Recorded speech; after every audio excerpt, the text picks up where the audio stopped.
Halo, apa kabar Anda semua? Kembali berjumpa dengan saya sebenarnya dan Bung Rocky Gerung. Hari ini akan mengajak Anda untuk melanjutkan obrolan setelah tadi pagi kita ngobrol, kita lanjutkan lagi kita ngobrol dengan Bung Rocky soal ini rame banget nih Bung Rocky yang kemarin juga sebenarnya kita bahas soal OTT yang diucapkan oleh Pak Luhut gitu ya. Walaupun ketika saya mencoba memahami konteksnya, memahami secara utuh itu sebenarnya apa yang disampaikan oleh Pak Luhut itu normatif dan itu juga dijelaskan oleh juru bicaranya Pak Luhut gitu. Tapi kemudian orang itu semua juga mengkaitkan ada sesuatu ini kenapa Pak Luhut kok mengomentari itu dan kemudian ini yang lebih menarik kok dikait-kaitkan dengan OTT di Jawa Timur, apalagi kemudian sekarang ini bukan sekarang, kemarin kantor gubernur, kantor wakil gubernur dan sekda digeledah juga oleh KPK. Ya itu memang kelihatannya nggak ada hubungannya tuh, karena kan kalau Kofifa itu justru potensial untuk jadi wapresnya Anies Baswedan tuh. Jadi kalau kita lihat konteks itu ya mungkin Anies akan dicegah untuk mewapreskan Kofifa karena suara Kofifa itu yang justru akan jadi penentuan. Anies kan kalau saya pelajari statistik kecil-kecilan itu kalau Anies dapat tiket itu artinya tiket itu mesti datang dari wilayah Jawa Timur tuh. Elektabilitas Anies pasti akan disuplai oleh Jawa Timur, karena itu diperlukan Kofifa itu. Kira-kira begitu kalau gampangnya nih, kalau sekedar melihat kan Anies bisa menangkan semua daerah. Kalau Jawa Timur dia nggak pegang, itu artinya dia nggak bisa jadi presiden. Jadi kira-kira itu intinya. Nah, kalau dihubungkan dengan keterangan Pak Luhut, pasti bukan Kofifa yang dimaksud kan. Dan justru orang anggap berarti Pak Luhut bekerja untuk menghalangi Anies melalui pemeriksaan Kofifa tuh. Tapi bukan itu yang dimaksud Pak Luhut. Pak Luhut udah benar tadi normatif, tetapi karena keadaan politik menganggap bahwa apapun yang diucapkan istana itu pasti ada maksud buruk, dia orang udah bersangka buruk dulu juga kan. Jadi nggak ada bedanya. Pak Mahfud juga bicara hal yang bagus tuh, tapi curigain tuh. Jadi udah terjadi semacam dalil kalau yang bicara istana apapun motifnya udah pasti buruk. Nah itu penyebabnya adalah past event, hal-hal sebelumnya tuh, jauh sebelumnya, mulai dari keterangan Pak Jokowi yang kadang-kala ngaco dan kadang-kala konyol. Jadi orang selalu melihat bahwa ini upaya untuk memberantas korupsi yang dimaksudkan oleh Pak Luhut itu sekedar untuk menghalangi organ-organ strategis istana untuk ditangkap, kan begitu kan? Padahal memang bukan itu maksudnya kan juga nggak mungkin kita berpikir seperti itu. Tapi sekali lagi sudah terjadi dan susah untuk membereskan itu. Ada juru bicara Pak Luhut menerangkan dengan baik, tapi orang anggap iya, tapi ada juru bicara Pak Luhut. Pak Luhut itu adalah pembisik presiden, Pak Luhut itu menguasai banyak soal. Walaupun orang tahu bahwa ya nggak, kalau orang tanya kenapa saya nggak beroposisi pada Luhut atau pada Mahfud, dua-duanya aparat presiden, dia beroposisi pada presiden aja kan, ngapain beroposisi pada pembantu presiden tuh. Itu soalnya tuh, dan orang akan tagih terus apa sebetulnya di belakang pikiran Pak Luhut. Padahal udah diterangin, tapi orang akan nggak percaya aja kan. Jadi itu akan dikejar terus sampai akhirnya Jokowi lagi akan ngomong tuh bahwa memang nggak perlu, negara ini akan hancur di mata internasional kalau setiap kali ada OTT, nanti investor takut, lagi rapat di OTT itu partnernya tuh. Jadi itu yang akhirnya dipikirkan. Nah, kalau kita balik pada ide awal reformasi, yaitu keterbukaan informasi.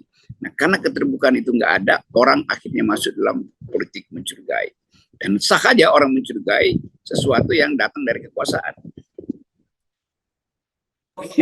Makanya Pak, saya berpikir keras, apa yang terjadi gitu. Jadi karena logikanya kan nggak masuk gitu kalau kemudian ya memang betul kalau Kofifa dengan Pak Luhut itu punya hubungan yang dekat. Ini cerita lama, bagian lama ketika zaman Gus Dur dulu kan begitu ya. Dan masa iya Pak kemudian KPK menghalangi itu kan, menghalangi soal politik. Dalam kasus ini saya kira pasti ini memang betul ada kasus korupsi begitu ya. Dan justru menjadi menarik nanti kalau kemudian ternyata sebenarnya memang ada fakta-fakta yang melibatkan gubernur, tapi kemudian KPK tidak berani lanjut. Itu mungkin malah baru menarik ya, Bung Rocky. Tapi kita juga bisa ambil opini yang lain. KPK strike back gitu. Begitu kalau KPK balas dendam nih, lu kenapa emang kenapa gue mesti ditantang? Yang walaupun itu sprindiknya mungkin udah dari berapa bulan lalu dikeluarin. Nanti orang berpikir lagi, berarti Pak Luhut udah tahu nih dari awal bahwa Kofifa mau diperiksa itu. Karena itu dikasih wanti-wanti sehari sebelum diperiksa. Ternyata KPK bilang enggak, itu sprindiknya dari dulu. Jadi kita mau periksa aja tuh. Jadi saling percaya di antara institusi negara hilang gitu kan. Nah, orang kemudian tepuk tangan kalau ada saling ketidakpercayaan tuh. Saya juga senang karena kekacauan makin dekat kan.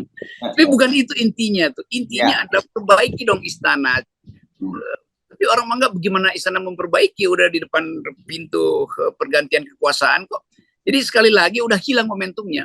Jadi udah anggap aja bahwa rakyat memang udah nggak percaya. Karena itu di dalam keadaan rakyat tidak percaya pada rezim, solusinya apa? Ya percepat pemilu, bukan penundaan pemilu. Itu di mana-mana begitu. Ada krisis ekonomi, maka kita penunda pemilu. Justru karena ada krisis ekonomi, percepat pemilu, ganti pemimpin yang menyebabkan kerusakan ekonomi. Kan itu. Jadi akal sehat kita seolah-olah diputar-putar supaya nggak terlihat bahwa kita ingin Indonesia itu bersih dalam berpikir, bersih dalam politik kan. Jadi seluruh argumen politik yang ada hari ini bagi netizen, nah udahlah itu ngecap aja tuh istana. Nah itu yang menyebabkan Pak Jokowi merasa kok semua salah saya tuh. Ya memang Anda yang mesti disalahin, kan nggak mungkin ada salah Luhut atau salah Erick Thohir. Enggak, Anda itu presiden, Anda sendiri yang bilang kalau menteri salah itu artinya presiden yang bikin salah, tapi presiden akan terus memantau, karena itu sistem presidensi kan. Dari 7 tahun lalu Pak Jokowi terangkan itu, saya presiden, menteri-menteri pembantu saya, itu intinya kan. Jadi kalau salah kasih perintah ya pembantunya juga salah tafsirkan. Ya. Oke. Jadi ini sebenarnya esensinya bukan soal yang salah, bukan spekulasinya, tapi yang harus dipahami oleh istana bahwa memang sudah muncul. Kok istana lagi ya saya sebut tadi ya, nanti dibilang Pak Jokowi. Tapi enggak, memang saya kira begitu kan. Ini kalau kita ngomongin Pak Luhut, apapun itu pasti bagian dari istana ya, Pak, khusus Pak Luhut apalagi ya gitu. Jadi memang publik itu udah selalu mencurigai apapun yang disampaikan oleh istana. Dan menurut saya ini paling berat kan, yang selalu sebut ini sebagai public distrust gitu, yang ini sangat dalam, Pak. Ya distrust itu satu kali dia kena, orang masih anggap oke, itu kecelakaan. Pak Jokowi berkali-kali membuat distrust, maka itu jadi hukum. Kalau Pak Jokowi ngomong, mesti dianggap sebagai distrust. Orang bereaksi secara distrust tuh. Jadi trustnya udah hilang. Nah politik kehilangan trust itu, mau dia pasang juru bicara setiap hari, orang anggap ini semakin ada banyak juru bicara, semakin banyak kebohongan yang mau diluruskan, kan nggak bisa itu. Jadi ini udah fatal, udah terima aja tuh Pak Jokowi dan percepat pemilu sebaiknya. Ya. Tapi paling bolehlah kita memberikan saran ya dalam sisi komunikasi supaya tidak muncul penafsiran yang berbeda-beda gitu kan. Ini pasti Pak Luhut lagi uring-uringan ini gimana sih publik, saya ngomong, saya udah konteksnya jelas tapi kemudian ditafsirkan berbeda-beda gitu. Yang mesti dipikirkan oleh Pak Jokowi, Pak Luhut itu yang disebut dengan single message gitu ya, sehingga mau dibalik-balik juga tetap message-nya itu sama. Tapi kalau ini kan pernyataan Pak Luhut itu secara lengkap memang diartikan bisa bermacam-macam, karena termasuk Pak Luhut misalnya menyatakan bahwa ya kalau sedikit-sedikit korupsi itu nggak ada masalah, kalau mau suci-suci amat ya itu di surga lah kau kan gitu. Itu kan ini juga menimbulkan tafsir permissiveness dalam soal korupsi kan. Ya itu orang anggap bahwa silakan korupsi, yang penting jangan banyak-banyak supaya kita masih bisa masuk surga, kira-kira begitu kan. Tapi tentu kita mesti baca, ya tentu Pak Luhut bikin semacam joke kecil aja tuh untuk mengingatkan bahwa iya manusia tuh nggak ada yang baik-baik, betul itu.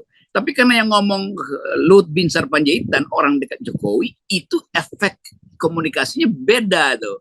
Kalau kita yang ngomong ya orang anggap ya lu bercanda Rock, lu bercanda Hers. Tapi kalau Pak Luhut yang ngomong itu, orang langsung tafsirkan berarti memang permissiveness itu, pembiaran itu, moral hazard itu justru dilindungi oleh istana. Itu yang salah juga tuh. Walaupun orang tahu ya Pak Luhut kan kadang-kala ya ngomong aja tuh, nanti dibetulin lagi tuh. Itu watak LBP begitu. Tetapi Pak Luhut lupa bahwa orang akan cari titik lemah dari keterangan itu.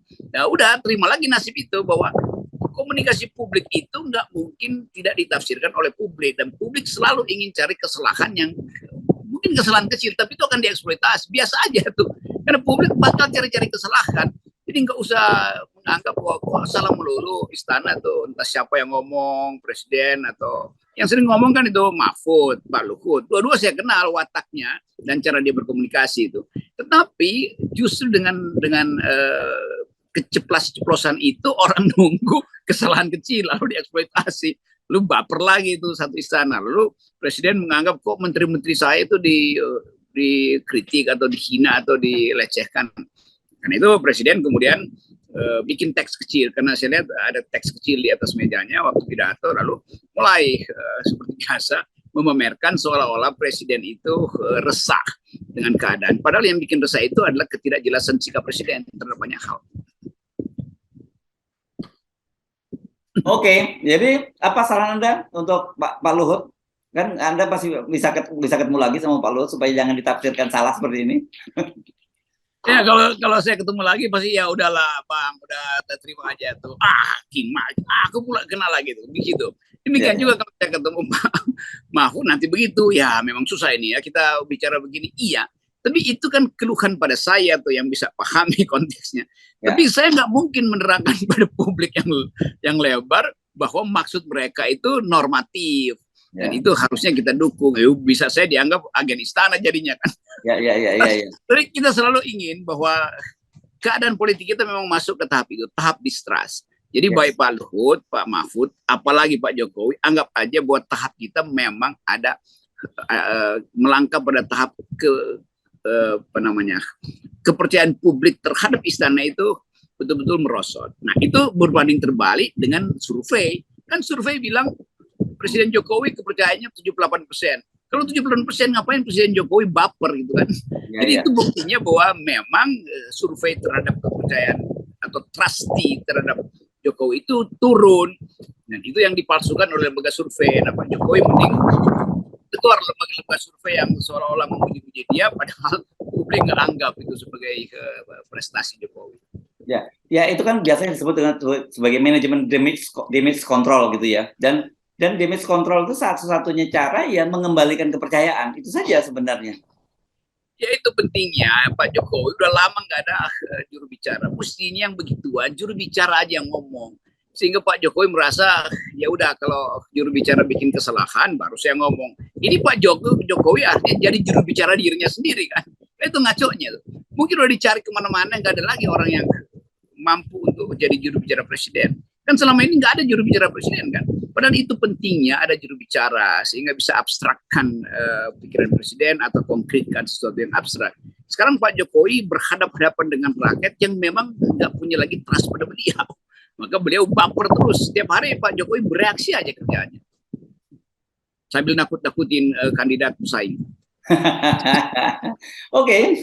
Tapi saya kira sebenarnya begini ya, memang bukan kewajiban kita untuk membantu pemerintah memperbaiki komunikasinya. Karena sebenarnya ini bukan problem komunikasi kok, ini problem kepercayaan publik itu sebenarnya yang lebih utama ya.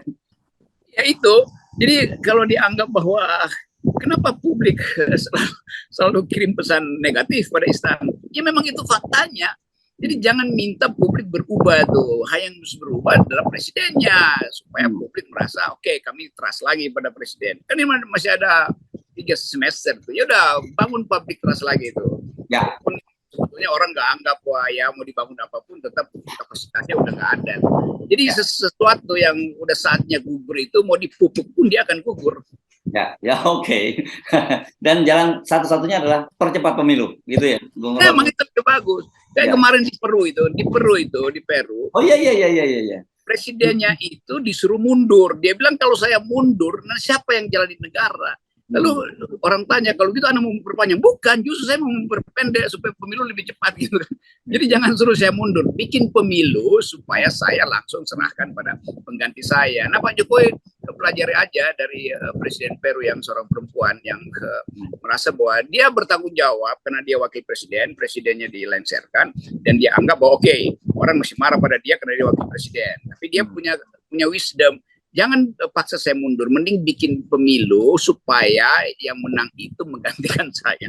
Nah, kira-kira Pak Jokowi harus belajar dari perempuan itu. Sekaligus kita ingatkan bahwa ini tanggal 22 Desember ada Hari Ibu, hari di mana kita harusnya saling mengasuh tuh. Seperti rahim ibu, tempat pertama kali kita percaya, punya trust karena ibu kita nggak pernah tidak trust pada anaknya tuh. Nah itu yang mesti kita pelajari tuh, bahwa seorang ibu selalu hidup dengan mempercayai anaknya. Demikian juga anak yang baik selalu anggap bahwa ibunya selalu akan melindungi. Demikian Republik kita yang berslogan Ibu Pertiwi. Sekarang Ibu Pertiwi sedang bersedih hati. Ya. Oke, selamat Hari Ibu dan tetap 0%. Ya. Rahim politik adalah 0%. Yes, thank you, Bung Rocky.